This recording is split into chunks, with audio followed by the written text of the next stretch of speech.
big college basketball fans were talking about how FSU's offense would pair up against this like you're talking about, this pack line defense. And I think what Florida State did tonight is they showed, and Leonard Hamilton showed, is they can game plan against anybody, and they can win in a lot of different types of ways, even though, this team a lot of times is, when they shoot well from three, they're going to win, of course.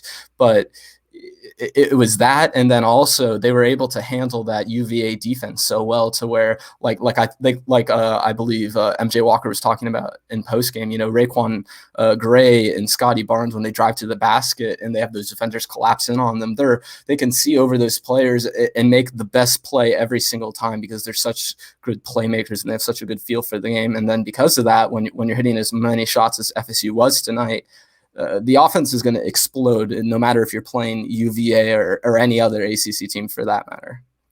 I completely agree. And then, my understanding of the pack line might be flawed as well. So Ben, correct me if I'm wrong here, but I feel like, it's not super geared to handle players, just like killer shooters, killer 3-point shooters, especially.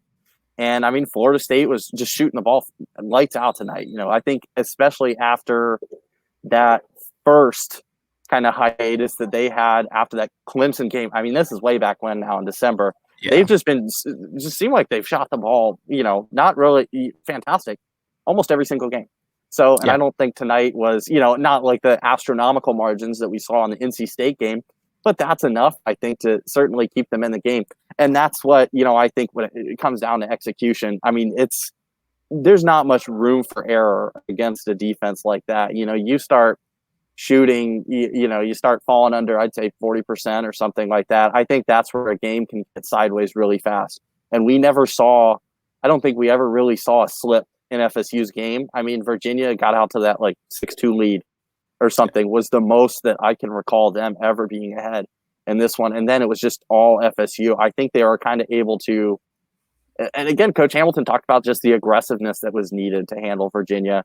I think that aggressiveness was very clear on offense, especially I thought in transition, it almost seemed like they had a 2-second head start. There were so many times where the ball would just be right there. And then it's like, oh, well, you can't really have a pack line defense when the guy with the ball's 2 steps ahead of you. So yeah. Well, and I think you're so right about what you were saying about the pack line defense. Sorry to cut you off, Logan, but you're good. I think when you're shooting as well from three as FSU was, it's going to destroy that pack line defense. But when you have players as tall as FSU has, that just exploits it even further because you have these great playmakers who can just do whatever they want. Raekwon Gray time after time in that game would just back down whoever he wanted to in the post, turn around and hit that same little layup he was hitting the entire game. And then when you're doing that and you're shooting as well as you were, Florida State was shooting 54% from three from this game. So when you're shooting as well as that, and you have those playmakers who are so tall and who UVA just can't match up against, it just makes it just breaks that defense, I think. You're absolutely right. And then I want to go back to just what you're talking about with those 3-pointers. Talking about MJ Walker specifically, he was not hitting just easy threes.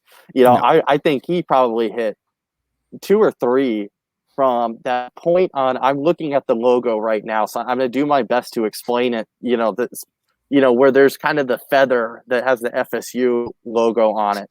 You go a little bit to the left of that, and then on the very edge where the black is, and he was hitting it from there. I think he probably hit it from that exact spot. At least twice, possibly 3 times in this game. They weren't hitting easy threes. And that's just a testament to I think the ability of FSU to seemingly shoot the ball from all over the court.